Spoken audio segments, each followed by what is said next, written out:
Alright, listen up, Raiders. Welcome to the Geek Chest. My name's Steve. My name's Arnaz. And who won the fight last week? The Giant Claw. I'm pretty sure the comment section decided that it was Godzilla.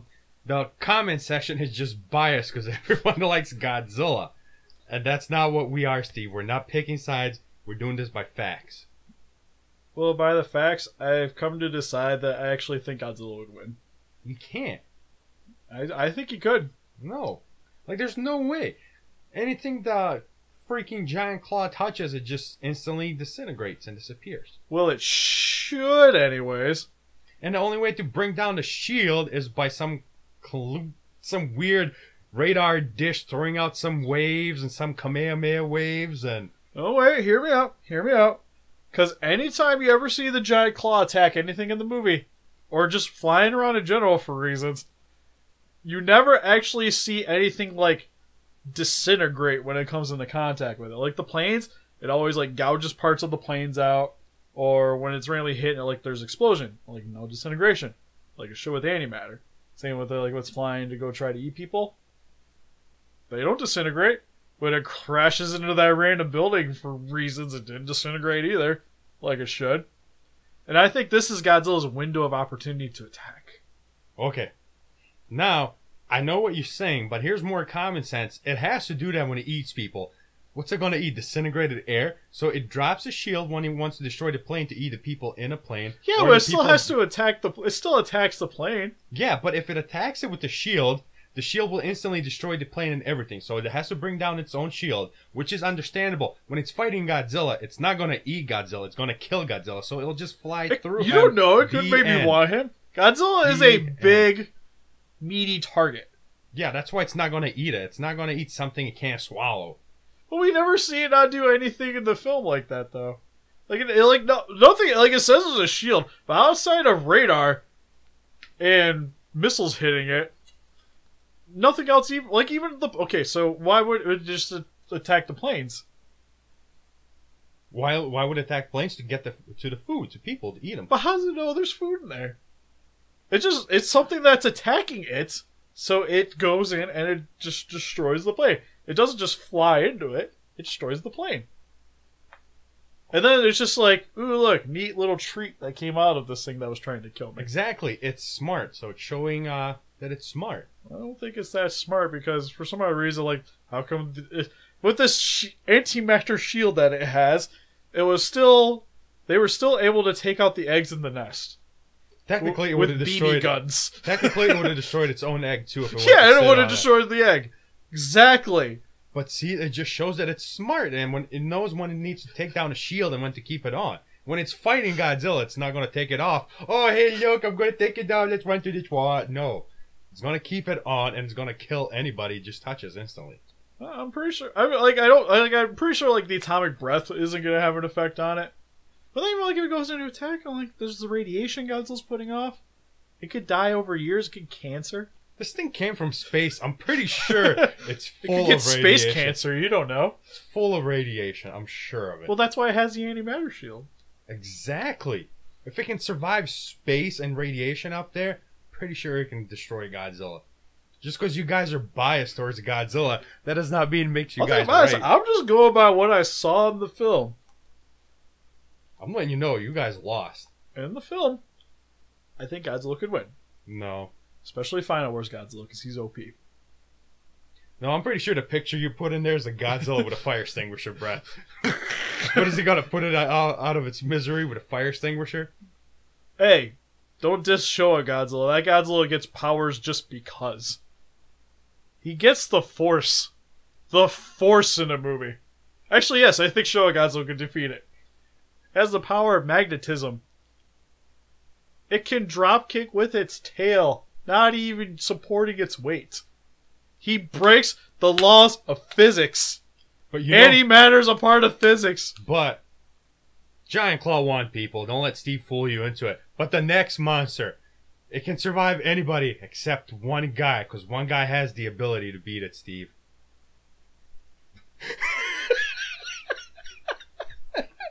It's so true. Oh, alright, so what was that movie's... The title of that movie's Attack of the Giant Crabs? Yeah. Oh, that movie's something else. But anyways, We're talking about the monster, and then we'll get into the movie review. yes, we're going to move on. But for the monster, it was just a crab with human eyes that had telepathy. You can't hurt it, kinda, because the way the particles are made inside of it, it's more of like a solid liquid. So stuff just goes through it. Yeah. Except one part. Except that one part on top of its head. Which we'll get into that in the movie review. And it's weak to electricity.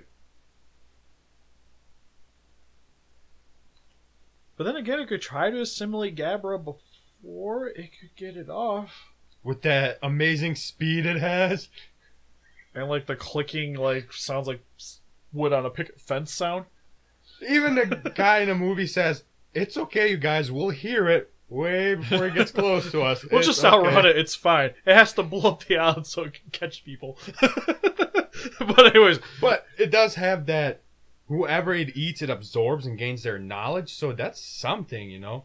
Like, it's not I guess, well, it's a stupid monster. But you wouldn't think because it could eat scientists and stuff like that, so it'd be a fair, like, I'm gonna just, under the assumption, assume that it should be fairly intelligent. Yeah. Should be. Like, it displays it. So, it might be able to devise some kind of strategy, but I think Gabara's backup plan is just electrocute things. So, yeah. Godzilla, on the other hand, just step on it. It's not that big. Depending on, like you said earlier, depending on what shot we're talking about, because there's that one shot where it's eating the guy, and it's literally the size of the guy, and then the next shot, it's size of the half of the island, and then underwater, it's like size of the mountain, so depending on what shot we're talking about here. There's a lot of inconsistencies with this monster. Yeah. Yeah, there is. Maybe there's electricity around, so Godzilla could go Hedorah style. Wasn't that wasn't that supposed to be like Godzilla versus Frankenstein or King Kong versus Frankenstein? No, it was Godzilla versus the Wolfman. Was one of them. Which one was the one that used electricity? King Kong. King Kong used electricity. Yeah, that was Godzilla. As long as he got struck by lightning. Yeah, that was Godzilla versus King Kong. Okay, so King Kong could beat it. Yeah, as long as there's a storm, which there actually was. So, yeah, that monster's stupid. So, we're moving on to the movie review. But anyways, who do you guys think would win? Godzilla. Let us know in the comment section. It's Godzilla. And help us defeat those kaijus by hitting that like button. Actually, hold on. We're going to continue these verses, and we're going to make it its own series. We just wanted to kind of like tie up the last one before we move on to new stuff. We're probably going to do this at the beginning of like most of the videos anyways. It's like a little preview to what the movie review is going to be like, you know. We're just trying to see what these 50s monsters, could they actually stack up to Godzilla? Are they better? Like, or just even like most of the kaijus that we're accustomed to. Could Gamera kill it though? The crab? Like, it's, again, steps on it. But if it could somehow start like assimilating or devise a plan, he only breathes fire, which seems pretty ineffective. Yeah, especially since he's like almost water. You could boil him. The Gamer does some stupid stuff in Showa too, but was this like maybe? Like if it got in the once, like, because then it would damage the one spot possibly? I think that's more of a toughie. The ones we stated anyways.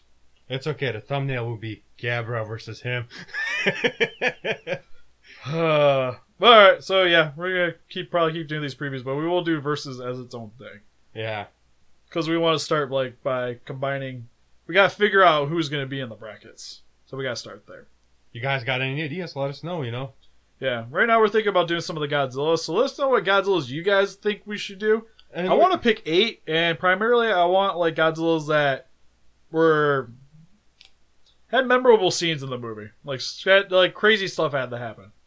Like, of course, you have, like, 2014 Shin. But the rest are a little bit more debatable. But we already know who's going to win. The 1967 Godzilla. You know, if you pick, like, 1975 Godzilla, I could fight that. I could fight that Godzilla against most You guys know I'm right. Just put it down there in the comments so he'll be the top 8, and he will win. By popular demand and vote. No son of Godzilla. He gets his eye poked out. That's the memorable thing. That's the thing I remember most about that movie, is he loses an eye. It's like that water boy. It's like, to the old chick. Exactly. I don't think he's gonna cut it. But yeah, let us know. I want to pick 8. So help us decide. 67, whatever it could be. Let us know down in the description. Comments. And help us beat those cards by hitting that like button. Subscribe, become a ranger today. See you guys in the next video. Bye bye.